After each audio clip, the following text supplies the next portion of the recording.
नमस्कार. सध्या निवडणुकीचं वातावरण आहे आणि आपण पर्वती भागात आहोत. तर या मतदारसंघात हा 27 नंबरचा मतदारसंघ आहे. तर या मतदारसंघात आपण जाणून घेऊया युवकांकडून त्यांचं काय म्हणणं आहे, राजकारण त्यांना किती कळतं आणि राजकारणाबद्दल त्यांचं काय मत आहे.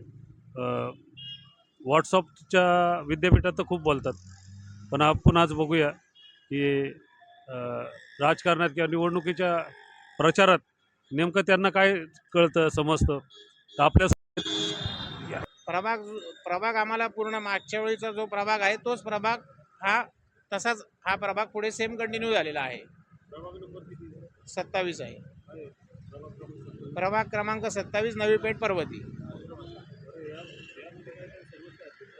या कसं आहे की ह्या पर्वती गावाला 2007 पासून ते आत्ता 2025 पर्यंत कुठलाही स्थानिक नगरसेवक मिळालेला नाहीये. त्यामुळे या अखंड पर्वती गावाचे प्रश्न जसे आहेत तसेच आहेत.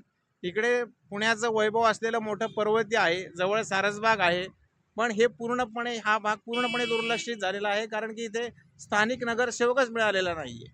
आणि स्थानिक नगरसेवक नसल्यामुळे पर्वती गावाचे असंख्य प्रश्न दुर्लक्षित झालेले आहेत.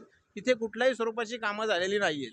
निवडणुकीमध्ये आम्हाला असं वाटतं की ही जी निवडणूक आहे ना, ही पर्वती गावाच्या स्थानिक मुद्द्यांवरच ही निवडणूक होणार आहे. कारण पर्वती गावातले आणि लक्ष्मीनगरमधले असंख्य प्रश्न प्रलंबित आहेत. इथल्या स्थानिक नगरसेवकांकडनं पर्वतीचं कुठलंच काम झालेलं नाहीये.